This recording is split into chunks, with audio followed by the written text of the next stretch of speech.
We are at the Joburg Theatre, where the critically acclaimed play, The Piano Lesson, is going to be taking center stage. It's directed by renowned director James Ngobo, and it really delves into important themes relevant for today, including themes of identity, culture, history, and heritage. So today, we're joined by the cast members. We've got Thokozane Nzima, who plays the Reverend.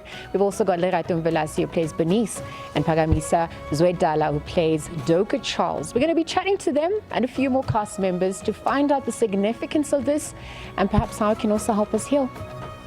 Upon our arrival at the Joburg Theatre, we caught a glimpse of the cast of The Piano Lesson, hard at work in rehearsals. The air is electric with agonizing anticipation as the talented ensemble brings to life the powerful story of siblings Boy Willie and Bernice and the intense dispute over a family heirloom that holds the key to their ancestors' trials and triumphs.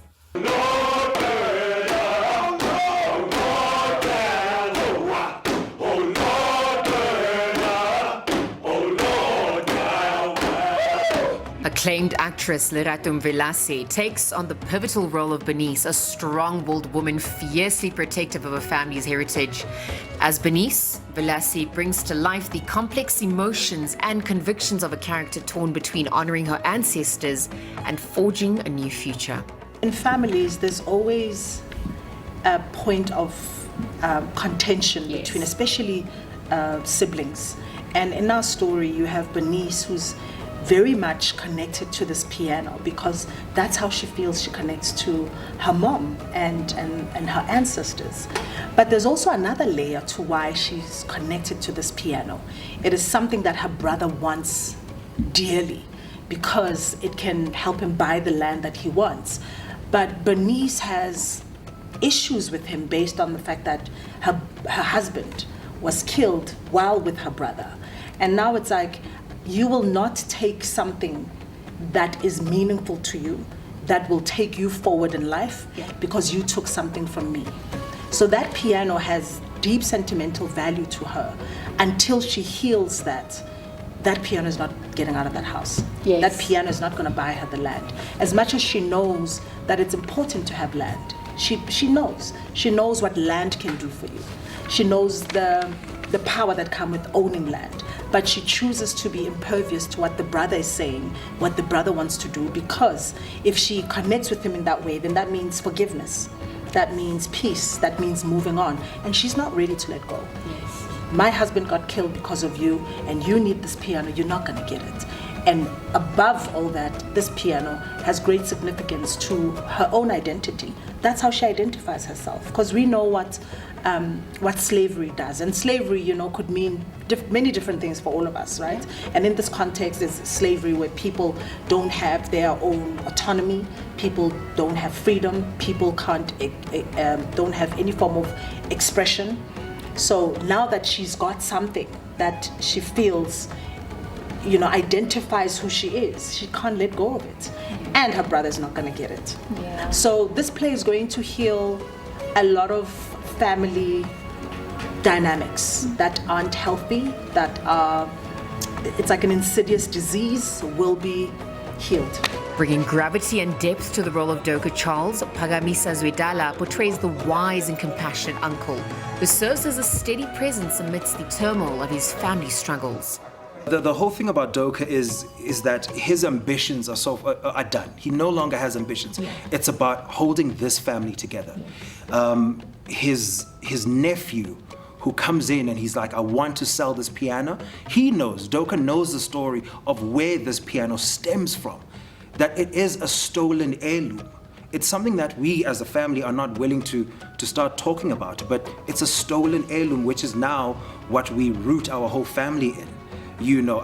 This family has been this piano, my apologies, has been turned into something that's got our entire family history on it. But the bottom line is it's stolen. Now it's ours. So now somebody wants to come in and sell it, but I don't want us to sell it because it means so much. Bernice says, let's sell it. And he's not sitting on Bernice's side of let's just not sell it. That's the root of this house. This is the Charles family, it's that. So him being able to mediate this world of Boy Willie wanting to sell it and and his niece, Bernice, wanting to keep it, he's that voice in the middle that just says, guys, just calm down. Let's find, a common ground, because there is a common ground. It's just about put your knife down, and let's just go at it. Delivering a stellar performance as Reverend Avery, Thokozani Nzima portrays a complex character whose spiritual guidance is intertwined with the family's conflicts. With the character Avery, I had to go back to study the 13th Amendment, which was passed, I think it was in the 1860s, where they abolished slavery. Because my character, Avery, was born in the rural South and then migrated to Pittsburgh, which is the city. He's a big dreamer, that's what I like to call him. He's a big dreamer, he's a people pleaser, and he's got this huge existential crisis of wanting acceptance and respect. And sometimes it goes about it the wrong way in getting that respect. One of the biggest things that he encounters in the play is he becomes a preacher. Not because he's trying maybe to do anything wrong or whatever. He means well, he's a good guy. And he crossed paths with Bernice, right, who is one of our leads, and he is so attracted to her. Not just because she's beautiful, but he sees something in Bernice that maybe she doesn't see in herself. But also on the flip side, he sees a model preacher's wife in her, which is something that Bernice does not want at all. And he keeps pursuing that. Boitumelo Lesijane shines as Grace, bringing a vulnerable character to life. Her role as Grace illuminates the innocent and naive young woman caught in the midst of her family's turmoil. Growing up, I had a father and a mother who were so drenched on me and watched my moves and so forth, because I think that's a natural thing when you're the only child. Like, the focus for the parent is that child. And that unconditional love and the extra mural activities, if I could say, that they presented in my life, I'm like, okay, I can see that in Grace, because what I discovered with Grace is that she comes from a family, which I presume she's the only child, and she's a daughter. So she has to leave a legacy, and she's figuring out, how do I leave a legacy? Then she discovers, oh, my confidence and my beauty and my sass is what's going to allow me to step into places where my color doesn't allow me to, where I'm not allowed to use my voice. So she's that type of girl who's going to walk into a space where she's the only person of color and own it. And she takes that risk. She doesn't know if she'll be beat, or she doesn't know if they'll listen to her, but she still takes that space, whether she's luring a man or she's trying to vocalize something. The director behind the play, James Ngobo, is emboldened, inspired, and ready to bring this performance to life, ensuring that the characters bring a rich and nuanced exploration of the human experience. So for me, it always starts with the actors. When you've got the right actors in the room, I always say it takes somebody who's very delusional to think they can make theater alone. You need to bring the best actors in the room, and people will be as passionate about the story, as knowledgeable about the story. People will be willing to immerse themselves in the biographies that they're playing, and to say what is the efficacy of the story in the contemporary tapestry.